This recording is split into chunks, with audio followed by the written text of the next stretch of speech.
What's up everyone, it's Bucky and welcome to your 13th tutorial in C. And in this tutorial I'm going to be showing you guys how to make a truly random number generator. And you guys are saying, alright, didn't you teach us that last time?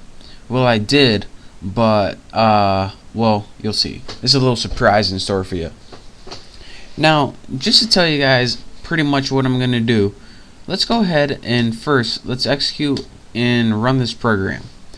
Now, the truth behind computer random number generators is that a computer is only a computer. There is no way in the world that a computer can truly generate a random number, since it has to follow a pattern. It's just made up of a bunch of electronics. It has to be told exactly what to do. So whenever we build a basic random number generator, although these look like random numbers, it's actually following a very precise algorithm to develop these random numbers.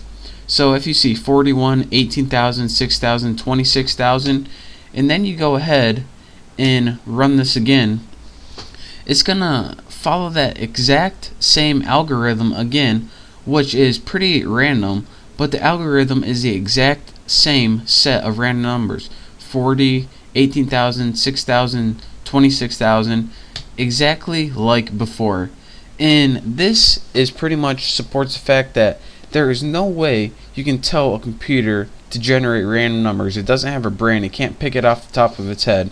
So it has to follow the circuits and whatever it does to follow a distinct pattern. So as you can see, or I say that a lot, don't I? Or what I'm trying to say is, this is not a really desirable thing we want. So the closest thing we can do is trick the computer, or at least not letting a human being able to predict the random number of the computer. And if you say, alright, what's so bad if the human can predict it?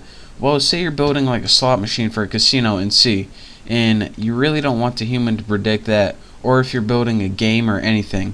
So to do this, we need to start at a new value every time.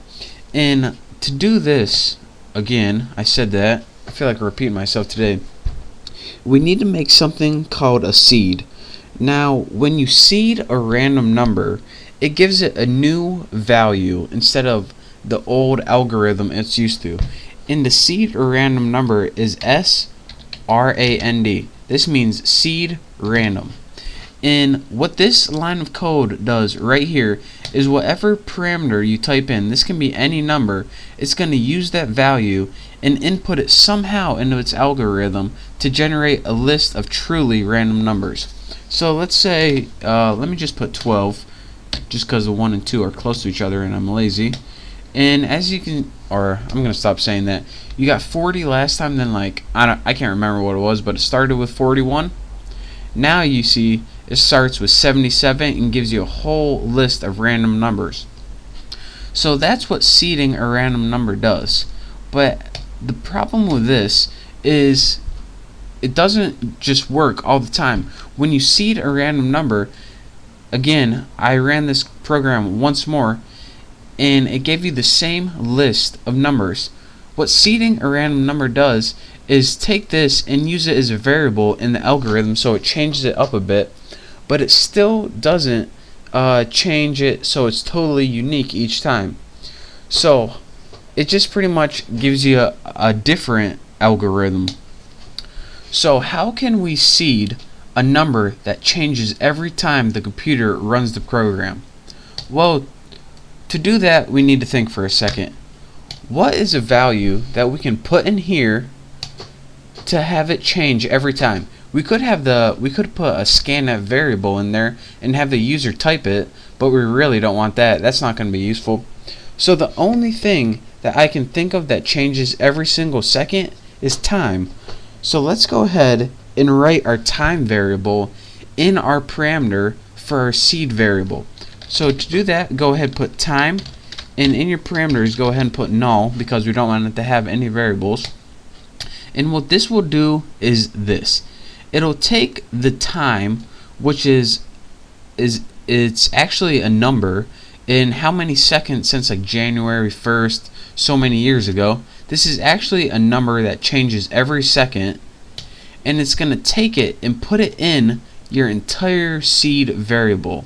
So this is going to pretty much take a random variable and throw it into this entire random number generating algorithm, so me, you, or no one knows exactly what number it is.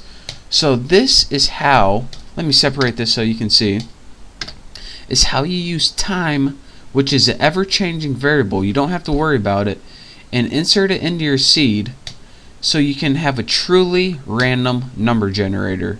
So let me go ahead and show you guys. I'm gonna go ahead and compile this, and the first time we run it we get 9,000, 8,000, 9,000, 10,000. Now let's go ahead and run it again, and if this worked out perfectly, they should be different. And come on.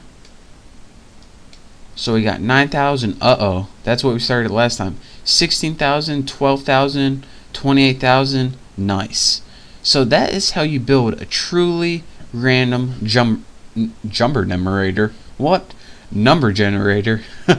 Jumper numerator. Oh, crack myself up. So again, that is how you do that, by using a seed with your time parameter to seed a variable in your random number generator. So again, study this tutorial, practice it, have some fun with it, build a program to roll dice or something like that, do something fun with it. And again, I just want to thank you guys for watching. Don't forget to subscribe to my channel. Again, thank you, and I'll see you next time.